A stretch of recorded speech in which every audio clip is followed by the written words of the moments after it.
또 이제 절개기 때문에 또 아프잖아요. 역시 째야 되는 그렇습니다. 거죠. 그래서 이제 나오는 게 줄기세포를 주사기는 제일 좋죠. 제가 얘기하듯이. 근데 문제는 예. 줄기세포가 손상된 부위로 전혀 안 갑니다. 그냥 주사바늘이 거기까지 못 가는군요. 전혀 어렵죠. 그 속에도 있고요. 그러고 나서 주사바늘이 거기까지 가기도 어렵지만은 주사해 놓으면은 벙목이기 때문에 그 몇백만 원씩 하는 주사하기를 몇 번 해야 합니다. 예. 그런데 저희 기술이 저희가 줄기세포, 면역세포 뭐든 간에 인체 속에 여러 가지 물체를 자유자재로 이동시켜서 그 기술을 저희가 가지고 있습니다. 그럼 그 떠다니던 알갱이가 움직이는 거예요? 그렇습니다. 이것을 이제 주사기를 집어넣어서 저희 쪽에 가지고 있는 그걸 이제 자장으로 지으면은 복잡한 손상 부위까지 정확히 가서 딱 갖다 붙이는 기술을 저희가 가지고 있습니다. 그 작은 알갱이가 외부 조정으로 움직인다고요? 그렇습니다. 진짜 이게 마이크로 로봇이네요.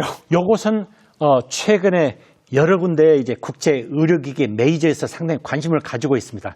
실은 며칠 전에 들었는데 이건 뭐 그냥 어쨌든 상당히 재밌는 게 첨단 기술이면서 바로 제품화가 되고 있는 상당히 좋은 하나의 예가 되겠습니다. 네. 아니 그건 제가 뭐 문외한이지만 그냥 말씀 설명만 들어도 그 기술을 이용하면 활용 범위가 굉장히 많겠어요. 실은 그렇습니다. 줄기세포뿐이 아니라 그렇습니다. 그렇지 않습니까? 그렇습니다. 예. 그래서 실은 다양한 쪽에 이제 연구를 확대를 하고 있습니다. 하여튼 오늘 가지고 나오신 게 제가 보기에는 의료 로봇 그중에 마이크로로 분류될 수 있을 만한 것의 발전 역사 같아요. 그죠? 그렇게 크기부터 제일 큰 거부터 시작해서 정말 작은 거에 알갱이에 이르기까지. 그렇습니다. 이 크게 짧게 요약을 하면요. 크게 분류가 두 가지가 되거든요. 이와 같이 대장내시경 캡슐내시경 기계전자식이죠. 기계전자식. 혈관로부터 마찬가지인데요. 면역세포 또는 줄기세포 또는 박테리아 그런 것들은 전부 다 살아있는 생체세포 방식입니다. 그래서 이 살아있는 생체세포 방식은 제가 더 앞서 있습니다. 기계전자식은 기계가 자꾸 움직이고 전자가 움직이듯이 그렇습니다. 외부에서 어떻게 조정한다. 근데 생체세포식이라는 건 저 잘 이해가 안 돼요. 생체세포는 방금 말씀드린 줄기세포가 생체세포식이죠. 그러니까. 그렇습니다. 그러니까 그것이 필요한 부위에 가서 달라붙도록 하는 그 원리가 생체세포식이다 이 말인 건가요? 아니요. 그건 아니고요. 마이크로 로봇에 탑재한 물체가 생체세포라는 얘기죠. 알겠습니다. 실은 매우 다양합니다. 이제 면역세포 중에서도 그럼 다양한데 매크로페이지 대식세포도 있지만 뭐 NK셀 또 엑소선 뭐 다양하거든요. 그래서 여러 쪽에 저희가 많이 좀 동시에 연구를 지금 진행하고 있습니다. 지금 거듭해서 이제 세계 최초 말씀하시면서 저희가 한 그 저희가가 한국 마이크로 의료 로봇 연구원을 말씀드리고 있습니다. 이게 언제 만들어진 겁니까? 2019년 1월 23일에 창립을 했습니다. 이게 어디 있어요? 광주에 있습니다. 왜 광주에 있죠? 보통 이런 거 서울에 있거나 대덕에 있거나 그럴 텐데. 제가 광주에 있어서 이제 생긴 셈입니다. 아, 그래요? 네. 그럼 광주에서 어디서 어떤 일을 하셨죠? 제가 2005년에 이제 전남대로 갔고요. 그 다음에 2008년도에 전남대 로봇연구소를 제가 창립을 했습니다. 전남대 안에? 그리고 나서 이제 저희 그 로봇연구소가 매우 커졌습니다. 그래서 학교 안에 있기는 이제 버거울 정도로 많이 커졌죠. 그래서 좀 더 크게 전국적으로 하기 위해서 한국 마이크로 의료 로봇을 설립을 하면서 기존의 로봇연구소를 분가 독립을 하였습니다. 그래서 이제 2019년 1월입니다. 그럼 맞네요. 원장님이 광주에 계시기 때문에 광주에 만들어진 거네요. 근데 객관적으로는 이제 제가 이제 광주에 있는 전남대 교수로 있으면서 인력과 인프라를 전부 다 구축을 다 광주에 했거든요. 그래서 당연히 이제 광주에 해야만 했죠. 지역 발전을 위해서도 아주 좋은 세계 최첨단의 기능이 지역에 있다는 거 아주 좋은 현상 같고요. 그렇습니다. 저는 이제 아까 정 교수님께서 세계 최초라는데 저는 제 목표는 머릿속에 딱 하나 있습니다. 세계 최고의 마이크로로봇 연구소로 거의 다 왔고요. 계속 그걸 유지하자는 게 제 이제 가고 있는 길입니다. 그래서 세계 최고의 마이크로로봇 연구소가 광주에 있는 셈입니다. 그렇죠. 저희 제작진이 광주 현장을 한번 갔다 왔거든요. 가서 촬영한 영상 같이 보면서 좀 설명해 주시기 바랍니다. 저곳이 바로 그 연구원 전경이군요. 그렇습니다. 한국 마이크로 의료 로봇 연구원. 여기가 이제 연구실 내부고요. 예, 여러 가지 있습니다만 실제 전체를 모아서 이제 동시에 통합 시스템하는 실험실입니다. 지금 저게 예, 요게 이제 제 2세대 캡슐 내시경 이제 실험을 하고 있습니다. 저게 조직 안에서 막 움직이네요. 예, 그렇습니다. 저게 이제 캡슐 내시경이고요. 예. 그다음에 이것은 이제 혈관을 움직이는 스텐트 로봇입니다. 직접 이렇게 조정하네요. 예, 두 가지 방식인데 아까 말씀드렸듯이 이런 원격 조정을 지금 현재 하고 있고요. 그렇죠, 그렇죠. 또 이 똑같은 것을 자율제어로서 초기점과 끝점만 찍어놓으면 저절로 가는 자율제어까지 기술을 저희들이 가지고 있습니다. 저거는 이건 뇌수술 로봇인데요. 이제 조그만한 직경 4mm의 로봇 팔2기가 뇌 속에 들어가 수술하고 의료진은 바깥에서 이렇게 조이스틱으로 움직이는 대로 그렇게 수술하는 방식입니다. 방금 그 원장님이 소개해 주신 것 말고도 다양한 로봇이 있네요. 예, 그렇습니다. 이건 케이블 로봇인데요. 엔터테인먼트 쪽에 쓰는 방식입니다. 그래서 단순히 탑승자를 태울 뿐만 아니라 여기에 3D 고글을 써서 VR, 가상현실감 기술을 쓰고요. 그거는 의료 로봇은 아니군요. 이것은 이제 다른 로봇입니다만은 제가 이제 원래 이제 로봇공학이거든요. 그래서 그렇죠. 로봇공학의 그런 이제 로봇 특성을 제가 이제 놓치면 안 되죠. 그런 점에서 이제 이런 로봇을 같이 하고 있습니다. 네, 네. 그러니까 방금 전반부에 소개해 주신 대장 내시경, 그다음 캡슐 내시경, 줄기세포 그 로봇 이런 분야 외에도 요즘 그 의료 현장에서 수술용 로봇은 많이 이용하잖아요. 그것도 연구 개발하시고, 그렇습니다. 레저용 로봇 같은 것도 연구 개발하시고, 그렇습니다. 그럼 일반 로봇 분야와 의료 로봇 분야 두 분야를 동시에 하는군요. 동시에 하고 있는데 거의 대부분은 마이크로 로봇 하느라고 여유가 없고요. 그래서 일반 로봇도 허건이 있으나 많이 그쪽에 허지는 못 오고 있습니다. 초점을 맞춰야 하기 때문에. 마이크로 로봇이 주 무대고 그렇습니다. 일반 로봇도 연구 인력은 있군요. 그렇습니다. 네. 국내에 이 마이크로 의료 로봇 연구하는 기관이 광주 거기 하나 있는 건 아니죠? 아닙니다. 지금은 많이 커졌고요. 한 10군데 이상의 기관에서 마이크로 로봇을 하고 있습니다. 네. 저희가 이제 그런 대형 사업을 하고 있는데요.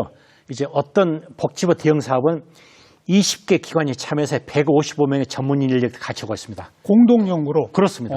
그래서 이제 저는 이제 이런 여러 기관과 같이 협력하는데 상당히 익숙한데 그래서 우리가 하는 사업에도 그렇게 이미 155명이 참여할 정도면은 아마 전체적으로 우리나라에서 한 대략 지역변이 한 1000명 정도는 봐야겠죠. 그런데 처음 시작하신 게 원장님이고. 그렇게 됐습니다. 우리나라에서는. 예, 맞습니다. 현재 이 광주의 한국 마이크로 의료 로봇 연구원이 제일 1등으로 앞서 달리고 있고. 그렇습니다. 네. 그리고 그 1등은 이제 우리나라가 아니고요. 세계 최고가 돼야겠죠. 그러니까요. 지금 다른 나라 그 선진국은 어느 나라를 봐야 돼요? 마이크로 의료 로봇. 여러 군데 있습니다. 미국, 스위스, 독일, 일본, 이태리 있습니다. 네. 각 나라마다 관심 분야 조금씩 틀립니다만 저희가 말씀드릴 것은 일반 의료 로봇은 한국이 선진국이라 말하기는 어렵습니다. 그러나 마이크로 의료 로봇이라면 저희가 분명히 선진국 안에 들어가고요. 네. 그냥 권투 같이 랭킹에 나오는 건 아닙니다만 아마 우리나라가 전체적으로 한 세계 3위 안에 있다고 볼 수 있습니다. 마이크로 의료 로봇 경우에. 그렇습니다. 아까 왜 그 특허나 세계 최초 이거로 치면 우리가 제일 많은 거 아니에요? 예, 실은 그 통계 조사가 마이크로 의료 로봇 분야에서 특허 출원 건수는 그 다른 공공기관에 나온 자료면 저희가 또 세계 최고 그렇게 또 나오기도 합니다. 그러니까 특허 출원은 우리가 제일 많다. 그렇습니다. 근데 3위란 얘기는 특허 전체적으로 다 봐서 하는 특허는 얘기죠. 원천 기술이고 그걸 또 이게 상용화하기 위한 중간 단계가 많이 필요한데 그런 데서는 아직 우리가 조금 일부 나라에 비해 좀 뒤처지는 모양이군요. 그렇진 않고요. 예를 들어서 제가 생체 세포 분야 상당히 저희 앞서 있다고 하지 않습니까? 그같이 분야마다 조금씩 차이가 있다 얘기죠. 심지어는 여기 보셨지만은 저희 한국 마이크로 의료 로봇의 강점이 그냥 교수 한 명이 아이디 가지고 그냥 학생하는 그 개념이 아니라 설계에서부터 여러 가지 개발해서 심지어는 동물실험까지 일관성에 전부 다 끝내는 데가 세계적으로 없습니다. 이쪽은 오히려 외국의 전문가들이 와서도 놀리고 그런 쪽에 협력을 하고 싶습니다. 그런 쪽은 저희가 제일 앞서 있죠. 외국은 다 분화되어 있군요. 조금씩. 근데 우리는 통합적으로 한꺼번에. 상당히 매스 가지고 있습니다. 그렇습니다.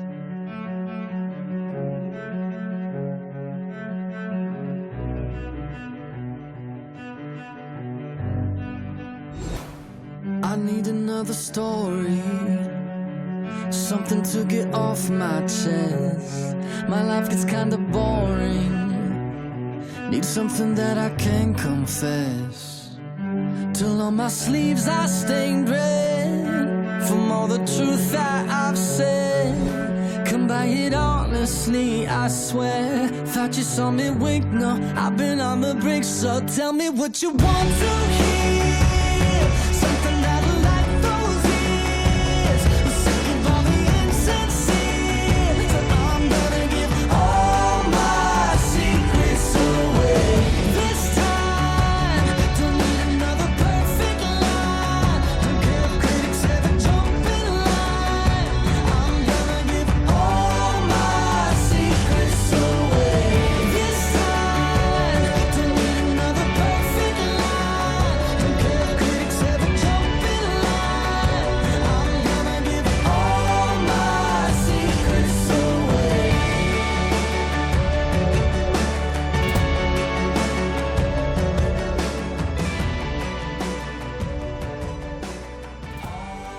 우리 교수님 처음부터 의료 로봇에 관심 가지셨던 건 아니죠? 그냥 일반 로봇 공학자셨죠?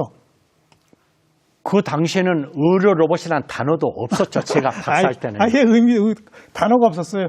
예, 제가 1981년 말에 예. 독일 프라노퍼 로봇 연구소에 박사 과정을 했거든요. 예. 그게 이제 로봇의 시작인데요. 야, 81년이면 의료 로봇은커녕 그냥 로봇도 생소할 때예요. 그냥 로봇도 별로 그러니까. 그때 이게 로봇만이 아니라 그때는 레이저 프린터도 없었습니다. 그렇죠. 그때는 전부 다 더트 매트릭스 프린터만 있었죠. 근데 그러고 나서 이제 제가 그런 산업 로봇을 하는데 가공 공정 쪽으로 특화했었거든요. 네. 그랬다가 이제 원격 제어 로봇, 그 조정원원대로 가는 예, 원격 제어로 예. 그다음 VR 가상 현실감 있지 않습니까?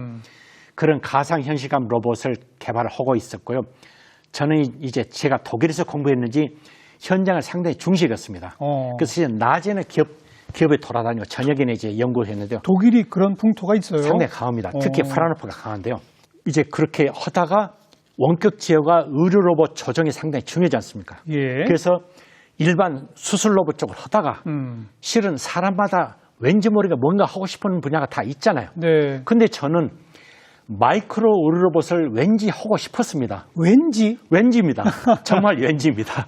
1994, 5년부터입니다. 왠지 하고 싶었거든요. 예. 그래서 여기저기 막 혼자 과제도 만들어 보고 근데 안 되죠. 워낙 빠르니까요. 근데 1999년 말에 정부 대형 사업이 나왔습니다. 예. 21세기 프론티어 사업인데 이제 연간 100억씩 투자하는 그런 개념인데요. 근데 거기에 예제로서 캡슐 내시경이 나온 겁니다. 그래서 이거다 하고 바로 달려들었죠. 예. 남들은 아무도 제가 나올 줄 생각도 못했을 겁니다. 예, 또 예. 운 좋게 제가 사업단장이 됐습니다. 네. 그래서 1999년 말에 그 시작을 해서 우리나라에 아마 마이크로봇에 처음에 스타트한 계기가 된 겁니다. 근데 그러니까 산업 로봇 같은 거로 시작했다가 그렇습니다. 원격 제어 로봇 하시다가 예. 좀 아까 왠지라고 한 두 번 말씀하셨는데 예. 왠지가 아니라 뭔가 계기가 있었던 거 아니에요? 그렇지는 않습니다. 마이크로 어디서 무슨 로봇은 자극을 받았다든지. 모르겠습니다. 정말 왠지입니다. 그래요? 누가 아무도 저한테 얘기도 안 돼요. 어쨌든 왠지 머리쪽에 꽂혔습니다. 그 꽂힌 게 그때가 아니고요. 1990 말고 지금까지도 계속 유지되고 있습니다. 네.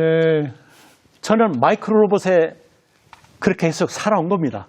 그러면 우리 국내에서는 최초신데 예. 누구한테 가서 배울 만한 사람도 없었어요? 없었습니다. 그래요? 마이크로 로보틱스라는 것도 없죠. 외국에도? 네, 그럼 어쨌든 꽂혔습니다. 근데 그게 무섭습니다. 네. 그 꽂힌 게 지금까지도 유지되고 아직까지 유지되고 있습니다. 저는 그게 저를 이끄는 핵심 동력입니다. 네. 그리고 앞으로도 개척해야 할 분야가 워낙 많으니까. 많이 있습니다. 그럼요. 그럼요. 근데 이 마이크로 로봇은요, 갈수록 커질 수밖에 없습니다. 그러니까요. 네, 시대가 그렇습니다. 네, 네. 그래서 이제 사람들이 많아지고요. 저는 제대로 열심히 하고 하는 데까지 하고 또 그 다음에 또 후진들이 알아서 그렇게 가겠죠. 후진들이 원장님이 가신 길을 보니까 따라서들 이게 달라붙고 하나하나 개발되는 걸 보니까 앞으로 이 시장이 어마어마하게 커지겠구나 생각해서 또 참여하고 이런 거 아니겠어요? 그러기도 하고요. 또 제가 판을 많이 키워놨습니다. 그렇죠. 대형 사업도 막 따고요. 예. 그래서 이제 그 따려고 많이 또 경쟁을 하고요. 예. 저도 똑같이 공개 경쟁을 하고 있습니다. 예. 그 설명 말씀 들으니까 진짜 이런 연구야말로 민간 기업이 바로 투자하기도 그렇고 예. 대학 재정으로도 좀 그렇고 예. 정부 재정 같은 게 많이 필요한 그런 기초 연구가 되겠군요. 그런 점에서 실은 보통 다른 데 얘기하면은 정부에 할 얘기 있으면 해보라는데 저는 항상 이렇게 합니다. 정부에 대해 항상 감사하다는 얘기를 하거든요. 그렇죠. 예, 정부가요. 왜냐하면 마이크로봇은 상당히 첨단 기술이잖아요. 예. 그럼에도 불구하고 정부가 과감히 지원을 했었습니다. 저는 그 점에 대해서 많이 감사하고 있습니다. 지금도 계속 그 연구 지원은 지속되고 있죠. 계속 되고 있습니다. 그래야죠. 그리고 저절로 나오는 게 아니고 예. 열심히 투쟁해서 따는 겁니다. 예. 그러나 감사드리고 있죠. 그러면 국내 다른 기관하고 아까 경쟁 입찰하시다고 그랬잖아요. 예. 지는 경우도 있습니까? 다 이기시는 거 아니에요? 큰 사업은 거의 제가 지들 않습니다. 확률이 높은데요. 예. 그건 제가 능력이 많아서가 아니라 아마 남보다도 제가 그 긴장도가 상당히 높습니다. 그리고 오래 해오셨고 기반이 있기 때문에 그런 거겠죠. 그렇기도 합니다. 이제 남들이 알고는 있습니다. 네. 그리고 지역의 다른 의료기관, 병원들하고도 지금도 계속 끊임없이 협업 연구하시고 계시고. 그것은 당연하죠. 그 제가 벌써 마이크로브 한 지가 이제 20년이 넘었기 때문에 예. 우리나라에 협력하고 있는 병원들이 많이 있습니다. 이미. 근데 이게 원천 기술 개발로부터 예. 상용화, 인체에 직접 병원에서 사용하기까지는 기간이 굉장히 오래 걸릴 것 같아요. 그렇습니다. 보통 몇 년이라고 봐야 됩니까? 그러니까 효율적으로 진행할 경우에는 의료기기는 7년에서 한 10년 정도. 왜냐하면 처음에 할 때 뭐 약간 실수해버리면 다시 반복하다 보면 시간이 더 가죠. 예. 그러나 이제 의료기기는 이제 이런 특성이 있습니다. 이제 시간이 가지만은 이제 인증이라는 그 특성이 있지 않습니까? 그럼요. 예. 뭐 식품의약품안전청 이런 데서 다 허가를 그렇습니다. 받아야죠. 이제 한국에 뭐 KFDA 있지만 예. 미국 FDA 받고 그래서 그런 국제적으로 인증을 받으면은 상당히 크게 커질 수 있는 그런 도약이 되는 거죠. 그렇죠. 그런 특성이 있습니다. 네. 신약 개발하는 거랑 어떤 면에서는 메커니즘이 비슷할 거예요. 메커니즘 비슷한데 신약은 더 어렵죠. 왜냐하면 훨씬 많은 사람들이 임상에 들어가고 네. 그렇습니다. 네. 그나마 의료기기는 조금 더 나은 편입니다. 그런데 뭐 전반부에도 몇 번 설명하셨습니다만은 먼저 기계가 개발이 되면 예. 의료 로봇이 개발됐어요. 예. 첫 번째 단계는 동물 실험입니까? 바로 동물 실험 들어가요? 아니면 어떤 단계가 거칩니까? 기계 개발도 여러 가지 단계가 있는데 거기에 이제 기술 성숙도라는 단어가 있습니다. 그게 이제 그 개발하는 단계를 구분하는 방식인데요. 예. 그 이제 기술 성숙도에 의하면은 시작품을 이제 만들고 그 다음에 시작품을 그걸 평가를 하고 예. 그게 TRL 아마 5 정도 됩니다. 그리고 나서는 시제품의 이제 그런 성능 평가 하게 되고 그게 끝나면은 이제 TRL 7의 동물 실험 시작이 됩니다. TRL이라고 테크놀로지 레디니스 레벨 그게 이제 아까 말씀드린 기술 성숙도라고 알겠습니다. 합니다. 거기에 7단계쯤 가야 동물 실험이에요. 예, 그렇습니다. 그 전에는 이제 혼자 작동하는지부터 보고 이런 거겠군요. 그렇습니다. 알겠어요. 그러나 저희는 동물 실험 그 단계 전에 하지 말자가 아니라 그 단계에 닿으면 동물 실험 해야 하는 저희는 동물 실험 많이 했었습니다. 동시 진행으로. 그렇습니다. 예, 왜냐하면 이게 예. 의미가 있으려면 동물에 실험을 해봐야 하기 때문에. 그 주로 어떤 동물이 대상이 됩니까? 마이크로브 종류마다 다 다른데요. 이제 대장 내시경 로봇과 캡슐 내시경 또는 혈관 로봇은 돼지를 계속 썼었습니다. 왜 돼지를 선택하셨어요? 제일 좋은 것은 인체와 가장 가까운 게 좋죠. 그러니까요. 그 이제 돼지는 대동물이죠. 근데 제일 좋은 것은 이제 쥐가 있죠. 예. 쥐 다음에 쥐도 이제 뭐 마우스 렛이 있고 그 다음에 레빗 토끼가 있고요. 예. 뭐 그렇습니다. 그래서 다릅니다. 근데 이제 예를 들어서 암이랄지 박테리아 로봇의 면역세포 그런 것들은 쥐를 가지고 옵니다. 예, 그러고 예. 나서 쥐가 너무 적기 때문에 그다음 토끼로 옵니다. 근데 토끼 정도만 하면 이제 끝납니다. 그래서 예. 그 끝나면 이제 인체로 갈 수 있죠.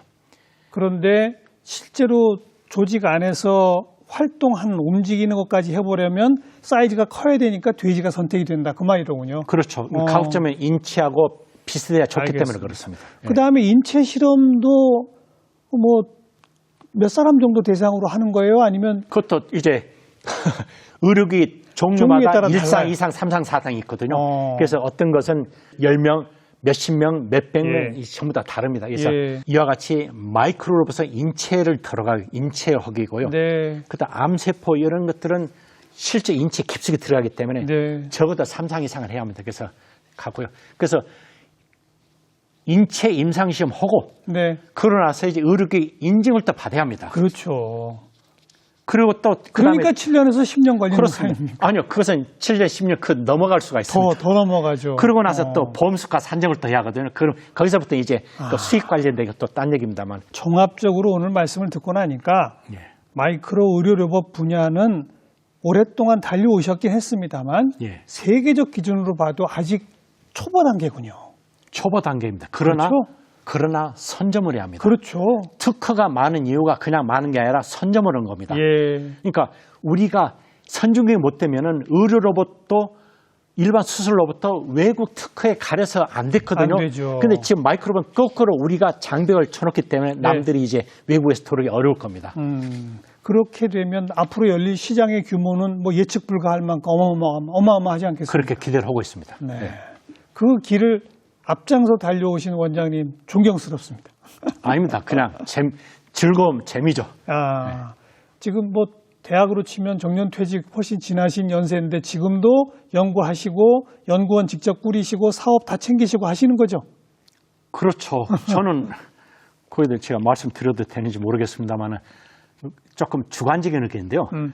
저는 물론 모든 사람 다 열심히 이제 일했습니다만은 제가 이제 박사 딴 지 34년째입니다. 네. 저는 아까도 막 왠지가 여기까지 왔다는데요. 예.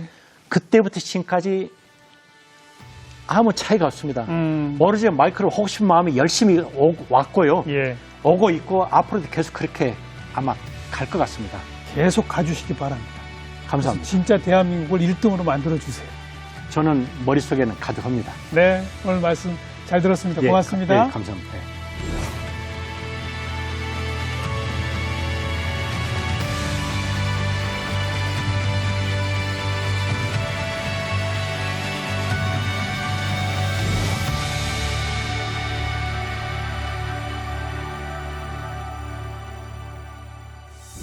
왠지 머릿속에 한번 꽂힌 걸 평생 그렇게 일로 매진해 달려오니까 세계 최고가 될 수 있고 다른 선진국들조차 따라잡지 못할 선점 효과를 누리게 됐다는 점 참 우리가 배워야 할 말씀 같습니다.